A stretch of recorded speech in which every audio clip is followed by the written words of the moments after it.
जी हाँ, तो प्यारे साथियों, मैं मासूम रजा आज की इस वीडियो में आप सभी का स्वागत करता हूँ। आज की इस वीडियो में हम लोग आपके लिए लेकर आए हैं बिहार मैट्रिक परीक्षा 2025 के लिए क्वेश्चन बैंक सीरीज। आज की इस वीडियो में हम लोग पढ़ने वाले हैं बायोलॉजी का चैप्टर नंबर 1, जिसका नाम है जैव प्रकरण।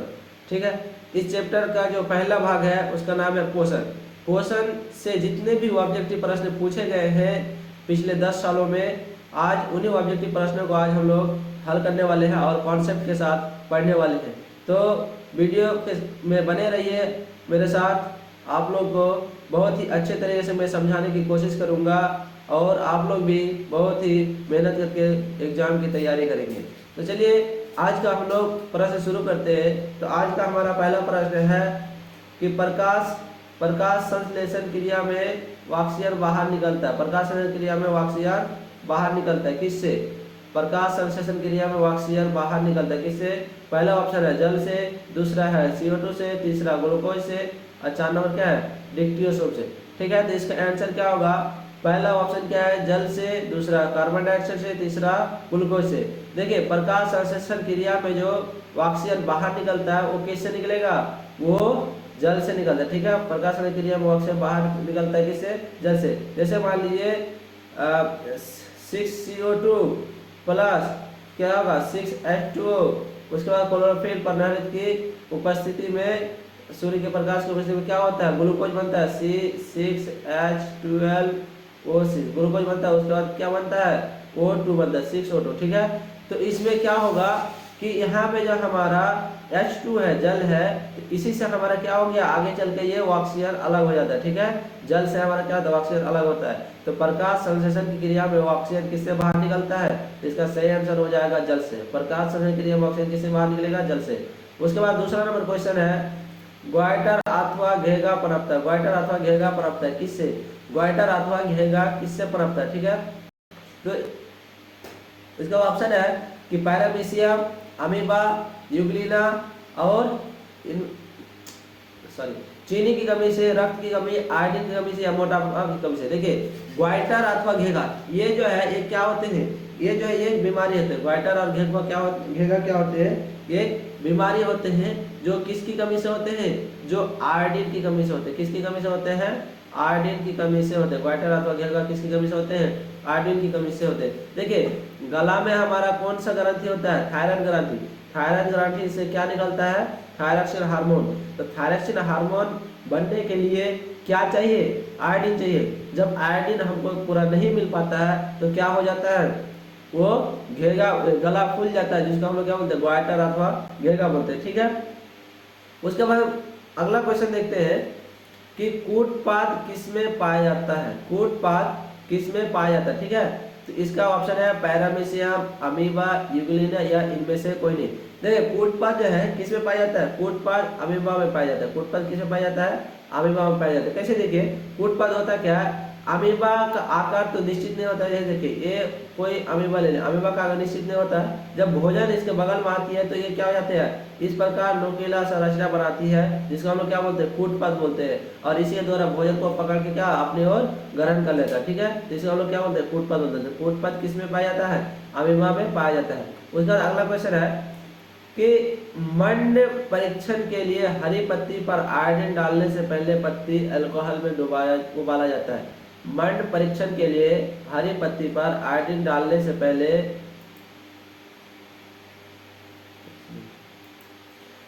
पहले पत्ती अल्कोहल में उबाला जाता है। किसके लिए? मंड को घोलने के लिए, क्लोरोफिल को घोलने के लिए या पत्ती को मुलायम करने के लिए। तो इसका सही आंसर क्या हो जाएगा? इन सभी के लिए। क्या होगा इसका सही आंसर? इन सभी के लिए। ठीक है, उसके बाद है सलाइड को सर्वप्रथम कंपाउंड माइक्रोस्कोप से देखा जाता है।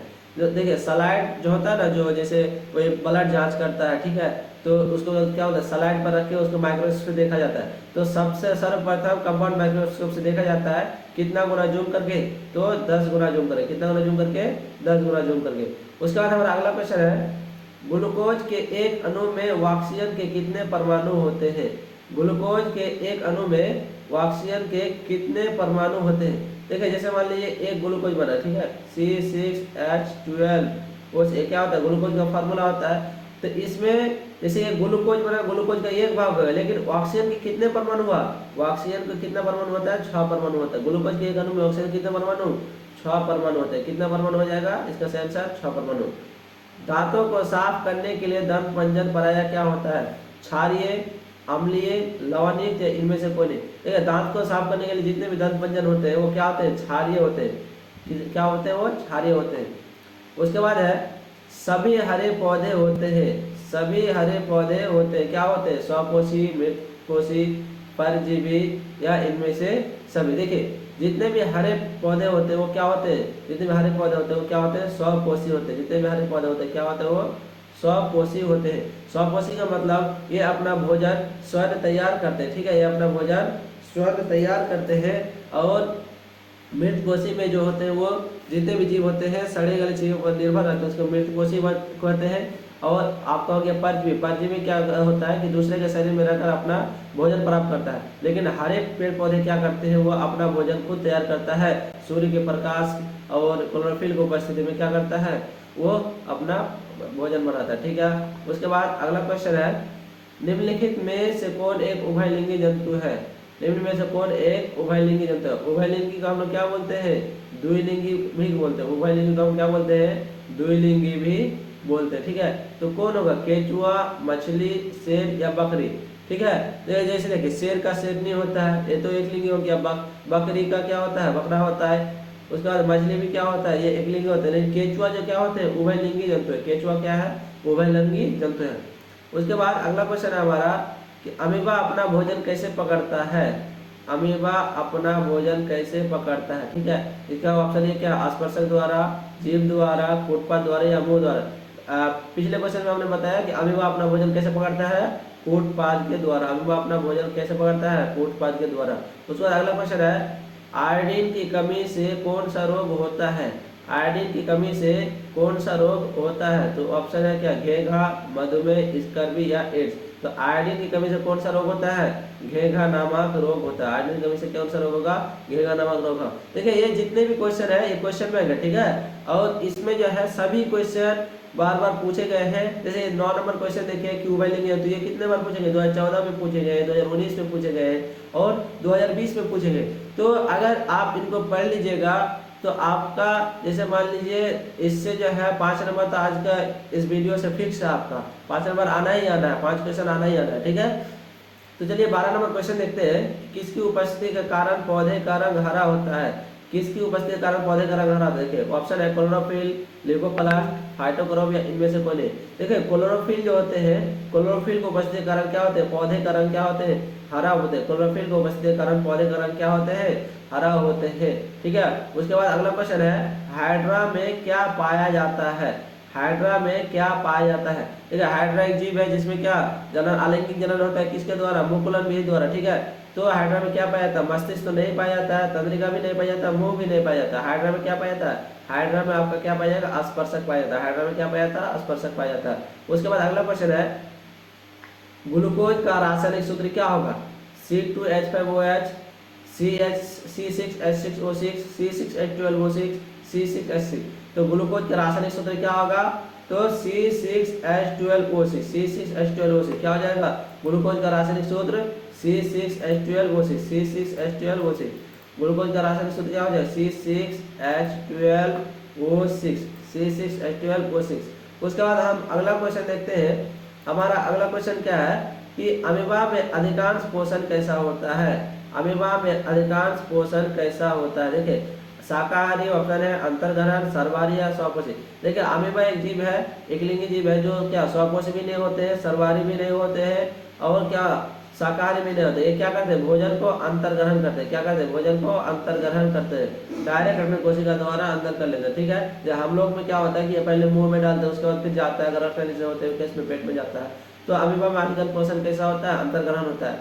उसके बाद है 16 नंबर क्वेश्चन प्रकाश संश्लेषण की क्रिया होती है। प्रकाश संश्लेषण की क्रिया होती है किस में होता है? देखिए कवकों में, जंतुओं में, हरे पौधे में या परजीवी में। देखिए प्रकाश संश्लेषण होता क्या है? प्रकाश संश्लेषण एक प्रक्रिया है जो किसमें होता है, हरे पेड़ पौधे अपना भोजन बनाने के लिए उसको क्या करते हैं, फॉलो करते हैं। ठीक है, तो प्रकाश संश्लेषण की क्रिया कहाँ हो जाएगा, आपका आंसर क्या हो जाएगा, हरे पौधे में, ऑप्शन नंबर सी। ये क्वेश्चन जो है 2020 में पूछा गया। ठीक है, चलिए अगला क्वेश्चन है, दांत की सबसे ऊपरी परत है, दांत की सबसे ऊपरी परत क्या हो जाएगा, बोलिए दांत की सबसे ऊपरी परत क्या हो जाएगा। पहला ऑप्शन है डेंटाइल, इनामेल, अस्त्र या कराउल। तो दांत की सबसे ऊपरी परत क्या हो जाएगा, इनामेल। दांत की सबसे ऊपरी परत को क्या कहते हैं, इनामेल कहते हैं। और ये क्या होते हैं, ये बहुत ज्यादा कठोर भी होते हैं। उसके बाद 18 नंबर क्वेश्चन है, मानव आहार नाल का सबसे लंबा भाग है, मानव आहार नाल का सबसे लंबा भाग है। देखिए मनुष्य का आहार नाल में क्या कौन कौन सा अंग आते हैं, देखिए ग्रासनली हो गया, आमाशय हो गया, उसके बाद छोटी आंत, बड़ी आंत, क्या होता है, ये सब किस में आते हैं, ये सब आहार नाल में आते हैं, जो भोजन को पचाते हैं। ठीक है, उससे होकर भोजन जाता है। तो मनुष्य का आहार नाल का सबसे लंबा भाग क्या होते हैं, छोटी आंत होते हैं। मनुष्य का आहार नाल का सबसे लंबा भाग छोटे, जो इस प्रकार ऐसे ऐसे घूमते हुए रहते हैं। ठीक है, इस प्रकार लगभग कितना होता है, बोलिए। ठीक है, उसके बाद अगला क्वेश्चन है, मैग्नीशियम पाया जाता है, मैग्नीशियम पाया जाता है किसमें, क्लोरोफिल में, वनीला में, लाल रक्त कण में या श्वेत रक्त कण में। देखिए मैग्नीशियम किसमें पाया जाता है, मैग्नीशियम आपका किसमें पाया जाएगा, क्लोरोफिल में। पेड़ पौधे के पत्तियों में जो क्लोरोफिल पाया जाता है, जिसके कारण पत्तियों का रंग हरा होता है, तो उसमें क्या पाया जाता है, उसमें मैग्नीशियम पाया जाता है। क्या पाया जाता है, मैग्नीशियम पाया जाता है। ठीक है, उसके बाद अगला क्वेश्चन देखते हैं कि स्वपोषी पोषण के लिए आवश्यक है, स्वपोषी पोषण के लिए आवश्यक है। ठीक है, ये क्वेश्चन बहुत ही इंपॉर्टेंट है, ये 4 बार पूछा गया, 2015 में, 16 में, 19 में और 21 में। इस बार भी चांस है कि 2025 में पूछा जाए। ठीक है, इस बार भी चांस क्या है, बना हुआ है। उसके बाद इसका ऑप्शन क्या है कि स्वपोषी पोषण के लिए क्या आवश्यक है, पर्णहरित, कार्बन डाइऑक्साइड, सूर्य का प्रकाश या इनमें से। देखिए स्वपोषी पोषण करेगा तो उसमें क्या हो जाएगा, प्रकाश संश्लेषण करता है, पेड़ पौधे में स्वपोषी पोषण रहता है, वो प्रकाश संश्लेषण की प्रक्रिया फॉलो करता है। तो स्वपोषी पोषण क्या, पर्णहरित, जिसको हम क्या बोलते हैं, क्लोरोफिल। उसके बाद कार्बन डाइऑक्साइड भी आवश्यक है, सूर्य का प्रकाश भी आवश्यक है। तो ये सभी क्या है, स्वपोषी पोषण के लिए आवश्यक, ये सभी क्या है, स्वपोषी पोषण के लिए आवश्यक है। उसके बाद 21 नंबर क्वेश्चन है, न्यूक्लियस शब्द किनके द्वारा दी गई, न्यूक्लियस शब्द किसके द्वारा दी गई, बोलिए न्यूक्लियस शब्द किसके द्वारा दी गई। इसका ऑप्शन क्या है, रॉबर्ट ब्राउन, रॉबर्ट हुक, पालार्ड या विर्चाउ। देखिए ये सभी वैज्ञानिक का नाम है। तो न्यूक्लियस जो शब्द दिया है, जो कोशिका का केंद्रक होता है, ठीक है, तो इसको कौन दिया है, तो इसका सही आंसर क्या हो जाएगा, रॉबर्ट ब्राउन। क्या हो जाएगा इसका सही आंसर, रॉबर्ट ब्राउन। ठीक है, उसके बाद अगला क्वेश्चन है 22 नंबर की, पौधे में भोजन किस रूप में जमा होता है, पौधे में भोजन किस रूप में जमा होता है। ऑप्शन है ग्लूकोज, प्रोटीन, स्टार्च या फैटी एसिड। देखिए पौधे में भोजन जो बनता है वो ग्लूकोज के रूप में बनता है। ठीक है, ग्लूकोज के रूप में बनता है, लेकिन जो जमा रहता है, ठीक है, तो किसके रूप में जमा रहता है, वो स्टार्च के रूप में जमा रहता है। पौधे में भोजन किसके रूप में जमा होता है, वो स्टार्च के रूप में जमा होता है। ठीक है, उसके बाद अगला क्वेश्चन है कि पौधे और पशुओं की कोशिकाओं का वैज्ञानिक अध्ययन, पौधे और पशु मतलब जंतु, ठीक है, पौधे और पशुओं की कोशिकाओं का जो अध्ययन किया जाता है, वैज्ञानिक अध्ययन किया जाता है, उसको पढ़ाया जाता है, तो उसको क्या कहलाता है, अनुवांशिकी, साइटोजेनिक्स, ऊतक विज्ञान, कोशिका विज्ञान। तो इसका सही आंसर क्या हो जाएगा, कोशिका विज्ञान। क्या हो जाएगा इसका सही आंसर, कोशिका विज्ञान। उसके बाद है कि निम्नलिखित में कौन ट्रिप्सिन एंजाइम का कार्य है, ट्रिप्सिन एंजाइम का कार्य कौन सा होगा। ऑप्शन है वसा का पाचन, कार्बोहाइड्रेट का पाचन, प्रोटीन का पाचन या इनमें से सभी। देखो ट्रिप्सिन एंजाइम किससे स्रावित होते हैं, अग्नाशय ग्रंथि से स्रावित होते हैं। ठीक है, तो इसका सही आंसर क्या हो जाएगा, प्रोटीन का पाचन। क्या हो जाएगा, प्रोटीन का पाचन। ट्रिप्सिन एंजाइम क्या करता है, प्रोटीन का पाचन करता है। उसके बाद है मुख गुहा में आहार का कौन सा भाग का पाचन होता है, मुख गुहा में आहार का कौन सा भाग का पाचन होता है। इसका ऑप्शन है प्रोटीन, कार्बोहाइड्रेट, वसा या न्यूक्लिक एसिड। देखो मुख गुहा में आहार का कौन सा भाग का पाचन होगा, तो इसका सही आंसर क्या होगा, कार्बोहाइड्रेट भाग का। आहार में मतलब भोजन में जो कार्बोहाइड्रेट रहता है उसका क्या होता है, पाचन होता है मुख गुहा में। लार ग्रंथि मिलती है, ठीक है, लार ग्रंथि से क्या लार रस स्राव होता है। तो मुख गुहा में आहार का कौन सा भाग का पाचन होता है, कार्बोहाइड्रेट। उसके बाद है निम्न में स्वपोषी कौन है, निम्न में स्वपोषी कौन है। ऑप्शन है हरे पौधे, मछली, कीट या अमीबा। ठीक है, तो इसका सही आंसर क्या है, हरे पौधे। हरे पौधे क्या होते हैं, स्वपोषी होते हैं, ये अपना भोजन खुद तैयार करते हैं। उसके बाद जीवन की 27 नंबर, जीवन की एक महत्वपूर्ण विशेषता है, जीवन की एक महत्वपूर्ण विशेषता क्या है, अणु की गति, संघ, वृद्धि या समन्वय। तो जीवन की एक महत्वपूर्ण विशेषता क्या है, वृद्धि। जीवन की एक महत्वपूर्ण विशेषता क्या हो जाएगा, वृद्धि हो जाएगा, ठीक है। उसके बाद स्वपोषी पोषण होता है।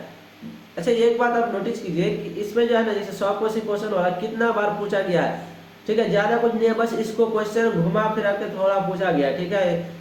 इसी में मतलब 4-5 गो ऐसे क्वेश्चन है कि स्वपोषी पोषण के बारे में पूछा गया, लेकिन उसको थोड़ा सा अलग कर दिया गया, ठीक, घुमा के पूछा गया। देखिए स्वपोषी पोषण होता है किसमें, पौधों में, कवक में, कुछ प्रोडक्ट में, ए और सी दोनों में। देखिए स्वपोषी पोषण किसमें होगा, स्वपोषी पोषण कहाँ होता है, पौधे में होता है। स्वपोषी पोषण कहाँ होता है, पौधे में। उसके बाद गरहनी भाग है, गरहनी भाग है किसका, बड़ी आंत का, मुख गुहा का, छोटी आंत का, आमाशय का। देखिए गरहनी किसका भाग है, देखिए छोटी आंत का भाग, गरहनी किसका भाग है, छोटी आंत का। छोटी आंत 3 भाग होते हैं, ठीक है, छोटी आंत के 3 भाग होते हैं। पहला है पक्वाशय या गरहनी, पहला पक्वाशय या गरहनी, दूसरा क्या है, इलियम, तीसरा क्या हो जाएगा, जेजुनम। इसके 3 भाग होते हैं, ठीक है। तो गरहनी किसका भाग हो जाएगा, छोटी आंत का, ठीक। उसके बाद है कौन सा एंजाइम वसा पर क्रिया करता है, कौन सा एंजाइम वसा पर क्रिया करता है, ठीक है। तो इसका ऑप्शन है पेप्सिन, ट्रिप्सिन, लाइपेज और एमाइलेज। कौन सा एंजाइम वसा पर क्रिया करता है, तो इसका सही आंसर क्या हो जाएगा, बोलिए लाइपेज। वसा का पाचन कौन करता है, लाइपेज। वसा का पाचन कौन सा एंजाइम करेगा, लाइपेज एंजाइम करता है, ठीक है। ये क्वेश्चन 3 बार पूछा गया, 2019 में, 20 में और 22 में, पिछले 10 सालों में, ठीक है। उसके बाद प्रकाश संश्लेषण होता है, प्रकाश संश्लेषण होता है, ऑप्शन है दिन और रात दोनों में, या रात में, या इनमें से कोई नहीं। देखिए प्रकाश संश्लेषण कब होता है, तो इसका सही आंसर क्या है, दिन में, क्योंकि प्रकाश संश्लेषण प्रक्रिया होने के लिए क्या चाहिए, सूर्य का प्रकाश चाहिए, और सूर्य का प्रकाश हमको कब मिलेगा, दिन में मिलेगा। तो इसका सही आंसर क्या हो जाएगा, दिन में। प्रकाश संश्लेषण कब होता है, दिन में। उसके बाद अगला क्वेश्चन है मृतोपजीवी का उदाहरण है, मृतोपजीवी का उदाहरण है, क्या हो जाएगा, मृतोपजीवी का उदाहरण क्या हो जाएगा, देखिए अमीबा, अमीबा हो जाता है, ठीक है। अमीबा, गोबर छत्ता, उड़हूल या अमरबेल। देखिए मृतजीवी पोषण किस में होता है, वो किस में हो जाए, मृतजीवी पोषण गोबर छत्ता में होता है, जो कवक के अंतर्गत आते हैं, ठीक है। मृतजीवी मतलब गोबर छत्ता जो होते हैं, ये क्या करते हैं, ये सड़े गले चीजों पर निर्भर रहते हैं। क्या करते हैं, सड़े गले चीजों पर क्या होते हैं, निर्भर रहते हैं, सड़े गले चीजों पर निर्भर रहते हैं, ठीक है। तो मृतजीवी पोषण किस में होगा, गोबर छत्ता में होता है। उसके बाद अगला क्वेश्चन है 33 नंबर, पौधों में प्रकाश संश्लेषण का स्थान है, पौधों में प्रकाश संश्लेषण का स्थान है, तो क्या हो जाएगा, देखिए पौधे में प्रकाश संश्लेषण किस में होता है, पत्तियों में होता है, पत्तियों में से क्लोरोफिल में, ठीक है। तो माइटोकॉन्ड्रिया में, ल्यूकोप्लास्ट में, या इनमें से कोई नहीं, क्लोरोप्लास्ट, ठीक है। तो पौधे में प्रकाश संश्लेषण का स्थान क्या हो जाएगा, क्लोरोप्लास्ट, ठीक है, क्लोरोप्लास्ट में होता है, ठीक, क्योंकि हरे पेड़ पौधे में ही क्या होते हैं, प्रकाश संश्लेषण होते हैं। उसके बाद भोजन का पाचन किस प्रकार की अभिक्रिया है, भोजन का पाचन किस प्रकार की अभिक्रिया है, तो इसका ऑप्शन है अपचयन, संयोजन, उपचयन या विस्थापन, ठीक है। भोजन का पाचन किस प्रकार की अभिक्रिया है, उपचयन अभिक्रिया। भोजन का पाचन किस प्रकार की अभिक्रिया है, उपचयन अभिक्रिया, ठीक है। अच्छा देखिए आपका जो केमिस्ट्री है, तो केमिस्ट्री में शायद 8-10 क्या है आपका, यही सब है कि अपचयन क्या है, अपचयन अभिक्रिया, संयोजन अभिक्रिया, उपचयन अभिक्रिया, विस्थापन अभिक्रिया। तो ये 8-10 को याद कर लीजिएगा, ये बहुत ही आपके एग्जाम में इंपॉर्टेंट है, इससे ऑब्जेक्टिव बहुत बनते हैं, ठीक है। उसके बाद है 35 नंबर, एक वयस्क मनुष्य के कितने दांत होते हैं, एक वयस्क मनुष्य के कितने दांत होते हैं, इसका ऑप्शन क्या है, 28, 30, 32 या 34। देखिए एक वयस्क मनुष्य में मतलब 25-26 साल के आदमी में कितने दांत होते हैं, 32 दांत होते हैं। कितने दांत होते हैं, 32 दांत होते हैं, ठीक है।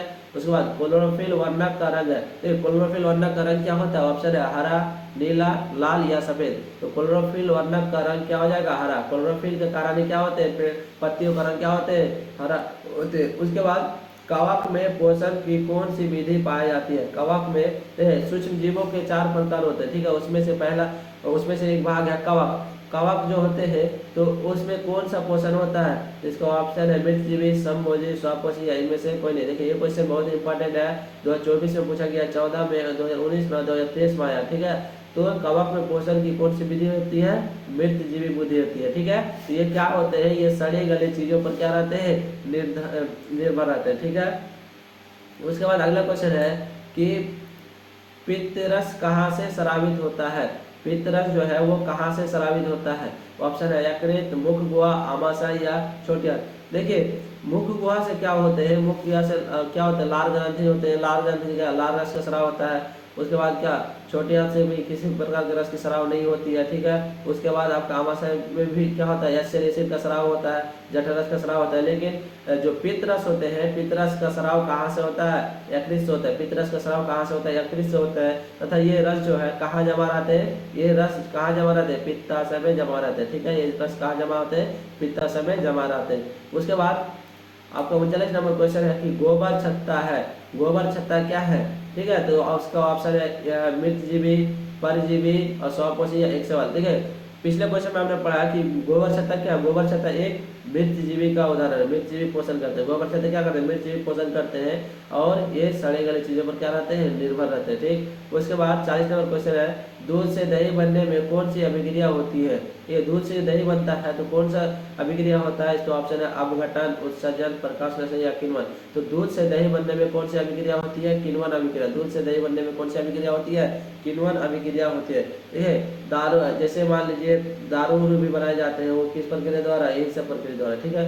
उसके बाद दांत का कठोरतम भाग है, दांत का कठोरतम भाग है, तो दांत का जो कठोर भाग है वो क्या हो जाएगा, वो क्या हो जाएगा, ऑप्शन है डेंटाइन, इनामेल, मज्जा या केनाइन। तो इसका सही आंसर क्या हो जाएगा, इनामेल। दांत का सबसे कठोर भाग क्या हो जाएगा, इनामेल हो जाएगा, ठीक है। उसके बाद है निम्नलिखित में से किससे रंध्र के छिद्र घिरे रहते हैं, किससे रंध्र के छिद्र घिरे रहते हैं, ठीक है। देखिए पत्तियों में क्या पाए जाते हैं, रंध्र पाए जाते हैं, जिससे क्या होते हैं, गैसों का आदान प्रदान होता है। जैसे कार्बन, पत्ते पेड़ पौधे क्या करते हैं, ऑक्सीजन को छोड़ते हैं और वायुमंडल से क्या करते हैं, कार्बन डाइऑक्साइड को लेते हैं। तो रंध्र के छिद्र किससे घिरे रहते हैं, तो ऑप्शन है क्यूटिकल से, वातरन से, गांठ कोशिका से, इनमें से कोई नहीं।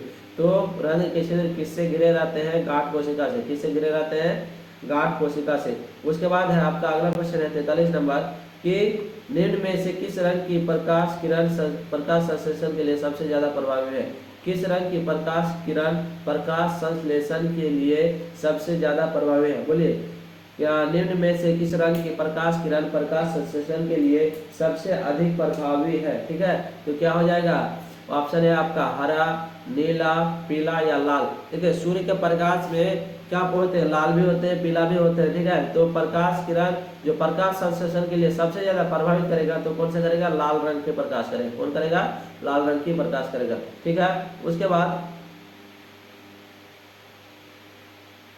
आपका अगला क्वेश्चन है 44 नंबर। देखिए 44 नंबर क्वेश्चन क्या कह रहा है कि स्टार्च की उपस्थिति की जांच के लिए, स्टार्च की उपस्थिति जांच के लिए किस विलयन का उपयोग होता है। स्टार्च की उपस्थिति की जांच के लिए किस विलयन का उपयोग होता है। ऑप्शन क्या है, आयोडीन, सैफरनिन, ईओसिन या मेथिलीन ब्रो। बोलिए स्टार्च की उपस्थिति के लिए किस विलयन का उपयोग होता है, जिसका सही आंसर क्या आ जाएगा, आयोडीन का उपयोग होता है। स्टार्च की उपस्थिति के लिए क्या किसका उपयोग होता है, किस विलयन का उपयोग, आयोडीन के विलयन का उपयोग होता है, ठीक है। उसके बाद अगला क्वेश्चन है प्रकाश संश्लेषण की दर निम्न में से किन कारकों पर निर्भर करती है। प्रकाश संश्लेषण की दर किन कारणों पर निर्भर करती है, ठीक है। तो क्या प्रकाश के गुण पर और प्रकाश की मात्रा पर। देखिए प्रकाश संश्लेषण किन कारकों पर निर्भर करती है। देखिए प्रकाश संश्लेषण की दर जो होती है, जो प्रकाश संश्लेषण होता है तो किस पर निर्भर करती है, ठीक है। तो वो प्रकाश का गुण पर भी निर्भर करता है और वो प्रकाश की मात्रा कितना मात्रा बढ़ा है उस पर भी क्या करता है, निर्भर रहता है। तो ए और बी क्या हो जाएगा, दोनों हो जाएगा। प्रकाश की दर निम्न में से किन कारकों पर निर्भर करती है, तो ए और बी दोनों पर, ठीक है। प्रकाश के गुण पर और प्रकाश की मात्रा पर। उसके बाद परिशेषिका हिस्सा है, परिशेषिका हिस्सा है, ऑप्शन क्या है, आहारनाल का, तंत्रिका तंत्र का, सनवा तंत्र का या जनन तंत्र का। देखिए परिशेषिका किसका हिस्सा है, परिशेषिका जिसका हम लोग क्या बोलते हैं, अपेंडिक्स भी बोलते हैं। क्या क्या बोलते हैं, अपेंडिक्स भी बोलते हैं। परिशेषिका क्या बोलते हैं, अपेंडिक्स। जो ये क्या होते हैं, हमारे शरीर में एक अवशेषी अंग होते हैं जिसका कोई कार्य नहीं होता है, ठीक है। तो ये क्या होते हैं, छोटी और बड़ी आंत की जोड़ पर क्या रहती है, ये बनी रहती है, ठीक है। तो ये आहार नाल का हिस्सा है। अपेंडिक्स जो है ये किसका हिस्सा है, ये आहार नाल का हिस्सा है। देखिए अपेंडिक्स कभी कभी जो है बीमारी हो जाती है, ठीक है। हमारे पेट में जो है कभी कभी अपेंडिसाइट नामक बीमारी हो जाता है, जिसमें क्या होता है, जब भोजन करते हैं तो भोजन के कण जो है ना उसमें फंस जाते हैं, ठीक है। तो अपेंडिक्स इस प्रकार का होता है, ठीक है। ये उंगली की तरह होता है, इसमें भोजन के कण फंस जाते हैं, तब क्या होता है, ये वो फूलने लगते हैं, जिस कारण पेट में हमारा दर्द होता है और इसको ऑपरेशन करके इसको काट दिया जाता है। और इसके बाद क्या किया जाता है, क्योंकि ये जो है ये हमारा कोई भी काम का नहीं रहता, ठीक है, ये एक अवशेषी अंग है, ठीक है। उसके बाद रंध्र मुख्यतः पाए जाते हैं, रंध्र मुख्यतः पाए जाते हैं किस पर, जड़ में, पत्तियों में, तना में, या इनमें से कोई नहीं, ठीक है। रंध्र क्या होते हैं, एक छिद्र होते हैं, पेड़ पौधे पत्तियों में जो छिद्र पाए जाते हैं उसी को हम लोग क्या बोलते हैं, रंध्र बोलते हैं, ठीक है। तो रंध्र मुख्यतः कहाँ पाए जाते हैं, पत्तियों पर पाए जाते हैं। उसके बाद अगला क्वेश्चन है 48 नंबर, प्रकाश संश्लेषण की प्रकाश अभिक्रिया होती है, प्रकाश संश्लेषण की प्रकाश अभिक्रिया होती है किस पर, ऑप्शन है क्लोरोप्लास्ट के स्ट्रोमा में, क्लोरोप्लास्ट के घराना में, कोशिका द्रव में, या माइटोकॉन्ड्रिया में। देखिए प्रकाश संश्लेषण की प्रकाश अभिक्रिया किस पर होती है, तो इसका सही आंसर क्या हो जाएगा, जो क्लोरोप्लास्ट होता है पत्तियों में उसके घराना वाला भाग में, ठीक है। इसको जब डिटेल में पढ़ेगा तो क्या मिलेगा आपको, घराना मिलेगा, ठीक है। तो क्लोरोप्लास्ट के घराना में मिलता है, ठीक है। उसके बाद परजीवी पौधा का उदाहरण है, परजीवी पौधा का उदाहरण है, ठीक है। परजीवी पौधा जो दूसरे पर निर्भर रहते हैं, परजीवी पौधा मतलब क्या होते हैं, जो दूसरे पर निर्भर रहते हैं, ठीक है। तो गोबर छत्ता, बराफिल्म, अमरबेल या चीड़, तो परजीवी पौधा क्या हो जाएगा, देखिए परजीवी क्या होते हैं, ये दूसरे में रहकर वो क्या करता है, अपना पालन पोषण करते हैं। तो इसका सही आंसर क्या हो जाएगा, अमरबेल। परजीवी पौधा का उदाहरण क्या हो जाएगा, अमरबेल हो जाएगा, क्या हो जाएगा, अमरबेल हो जाएगा, ठीक है। उसके बाद अगला क्वेश्चन है कि कर्माकुंचन गति पाई जाती है, कर्माकुंचन गति पाई जाती है किसमें, कोलन में, अग्नाशय में, ग्रसनली में, या छोटी अंग में। तो कर्माकुंचन गति क्या होती है, जैसे हमारा क्या होता है, ये ग्रसनली क्या है, ये ग्रसनली हमारे क्या है, ग्रसनली क्या है, ये ग्रसनली, ठीक है। तो इसमें जब भोजन जाते हैं तो ये तो पूरा पाइप नहीं रहते, कड़ा पाइप नहीं रहते, क्योंकि अगर कड़ा पाइप रहेगा यहाँ से भोजन आएगा तो डायरेक्ट हमारे पेट में जाके गिरेगा, ठीक है। तो ये कुछ इस प्रकार ऐसे ऐसे गति करते हैं, ठीक है, ऐसे ऐसे जो होते हैं, जब भोजन जाता है तो भोजन यहाँ से अटकता है, फिर ये जमा हो जाता है, फिर ये फुलदार से धीरे धीरे आते हैं। तो ये जो गति करता है भोजन, तो किस में गति करता है, ग्रसनली में जो गति करता है, जिसको हम लोग कौन सा गति बोलते हैं, कर्माकुंचन गति बोलते हैं, ठीक है। तो चलिए आज का हमारा जो क्वेश्चन का जो भाग था, इससे 50 ऑब्जेक्टिव प्रश्नों का हम लोग पढ़ लिए जो पिछले 10 सालों में पूछे गए थे, ठीक। तो अगर ये वीडियो आपको बहुत अच्छा लगा और आपको समझ में भी आ रहा है तो आप वीडियो में कमेंट जरूर से ज़रूर कीजिएगा, क्योंकि इस वीडियो में बनाने में बहुत मेहनत लगता है और आपके कमेंट से ही हमें और नया वीडियो बनाने का क्या मिलता है, नया वीडियो बनाने का मोटिवेशन मिलता है, ठीक है। तो आप लोग चैनल को सब्सक्राइब कर दीजिएगा, वीडियो को शेयर कर दीजिएगा, और क्या कीजिएगा, और इसको सही से आप बोर्ड एग्जाम की तैयारी करते रहिए, ठीक है। आज के इस वीडियो में इतना तक। अब वीडियो को पूरा देखने के लिए आप सभी क्या करते हैं, धन्यवाद करते हैं। और इस चैनल पे आप लगातार जुड़े रहिए, आपको सभी सब्जेक्ट का ऑब्जेक्टिव सब्जेक्टिव क्या किया जाएगा, प्रोवाइड किया जाएगा, ठीक है। धन्यवाद।